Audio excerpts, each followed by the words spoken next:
Good morning. My name is Lieutenant Colonel Teresa Long, and I have been invited here today to testify to the truth before the legislators of Idaho. The information I'm presenting is made as a protected communication under Title 10 USC 1034 as a whistleblower. My opinions are my own and do not reflect that of the United States Army, the DoD, or any entity thereof.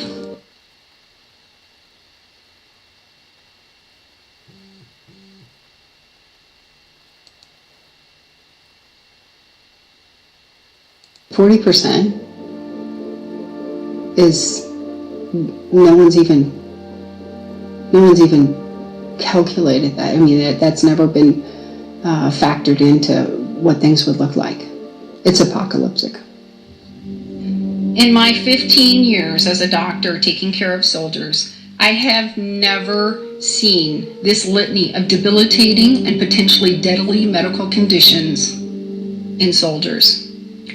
These conditions included strokes, transient ischemic attacks, pericarditis, myocarditis, erratic heart rates, arrhythmias, rapid onset and progression of various cancers to include testicular cancer, esophageal cancer, brain tumors, neuroendocrine tumors, spinal tumors, thyroid dysfunction, multiple sclerosis, cognitive impairment, persistent severe insomnia, suppression of the immune system, unprovoked blood clots in the splenic and portal vein, avascular necrosis, liver dysfunction, menstrual irregularities, and miscarriages.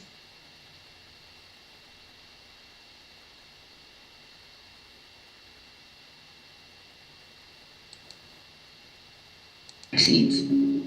What I was here today to speak about truly was the weaponization of public health. Oh, I forgot to mention, I'm also a whistleblower. That's my... That person right there called me one day. I called her, I can't remember, it was an email. And she said, have you seen the DMED system? Have you seen what it's up? And I'm like, I'm working on the border. I'm trying to stop 12,000 people from coming across this border a week. And she said, well, take a look at it. Seeing the DMED data, I have significant concerns that we won't have a standing army in 5 years. Case 1-01, United States Air Force.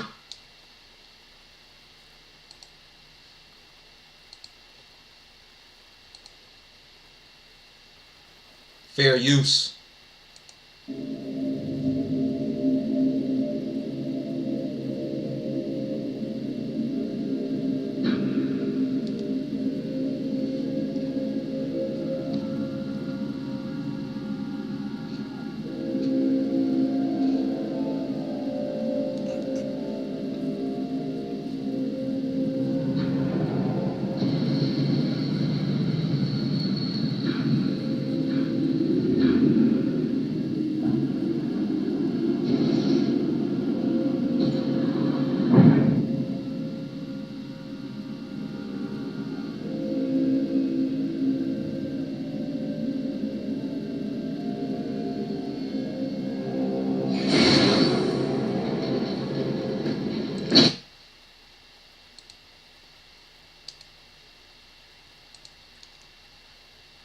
Fair use. Cylon formation ahead. We're down to 2 confirmed Cylons now. Approaching visual range. Okay, Boomer. We'll take it from here. You're back way off. Roger that.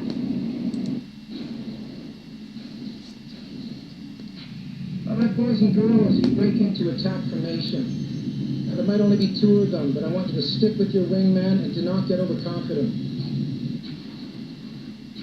Anybody know what this is? What class? This is our student's North Cylon fighter. It looks like a big flying wing. Those pictures are 40 years old. Okay, keep the chatter down. We got a lot more contacts showing up. Looks like a couple of squadrons at least. All Vipers, weapons free. Let's go get them.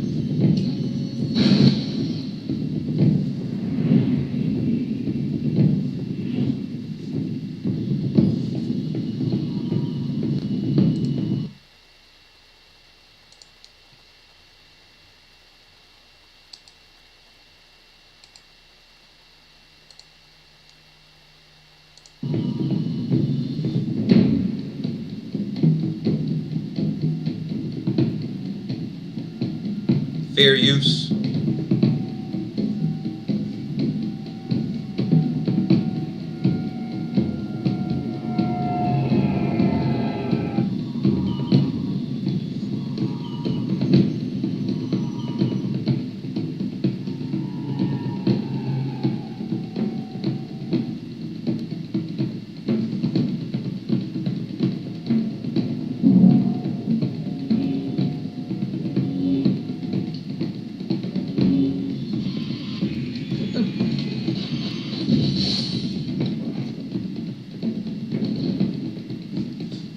Fair use. I've lost power.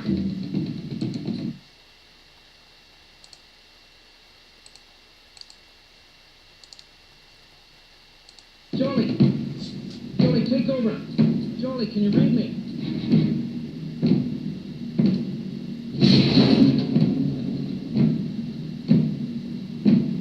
What are they doing? I don't know, they're going straight in. Concept's gone. They're not talking anymore. Keg, Boomer. Keg, Boomer, do you read? Boomer, this is Pat. If you can hear me, they must have done something to our computer system, some sort of electronic jamming. I've never seen anything like this.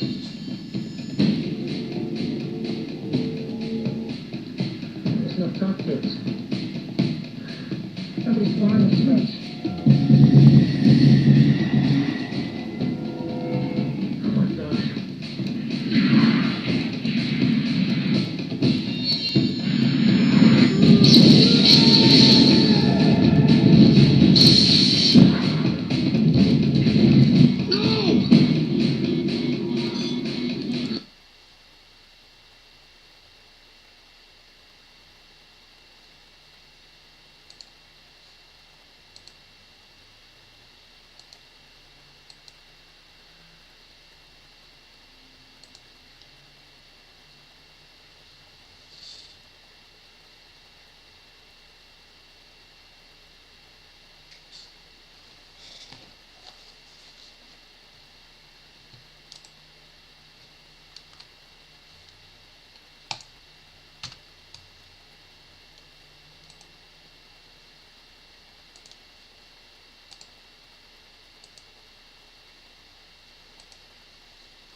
When the people heard the sound of the horns, they shouted as loud as they could.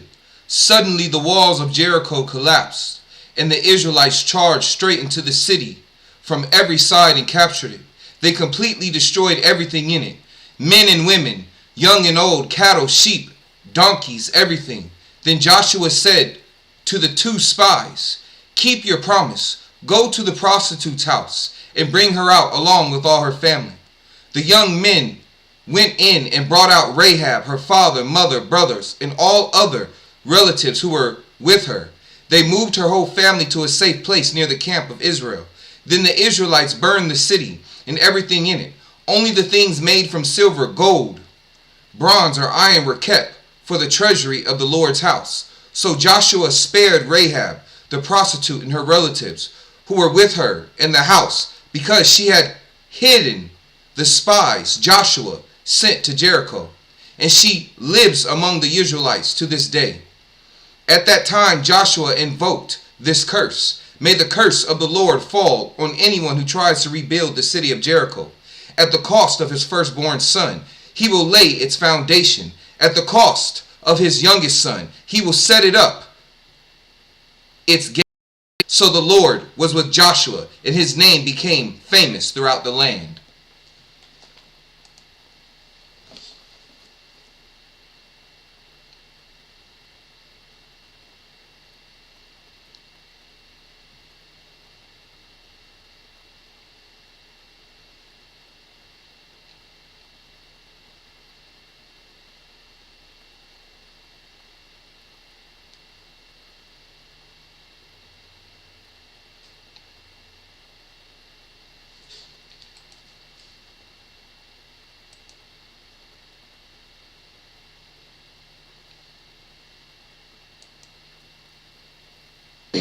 Now, the world today has 6.8 billion people. That's headed up to about 9 billion. Now, if we do a really great job on new vaccines, healthcare, reproductive health services. We could lower that by perhaps 10 or 15%. Well, common sense would tell you if you have a man standing in front of you saying he's going to reduce the world's population by 10 or 15% using vaccines, what does that mean to you? It means somebody...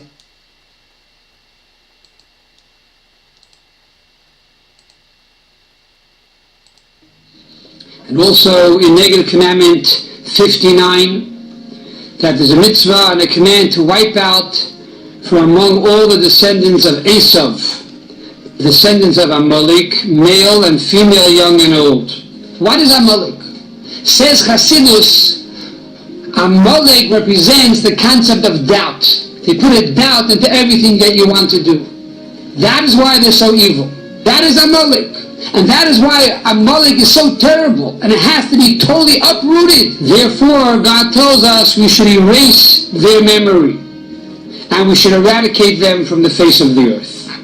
So when a Jew enters into Eretz, into the land of Israel, what should he do? The first thing, appoint a king.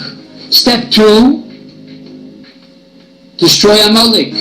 Who is Amalek? Amalek comes from Esav. Esav was a brother to Jacob. Esav, who in modern day terms is really basically,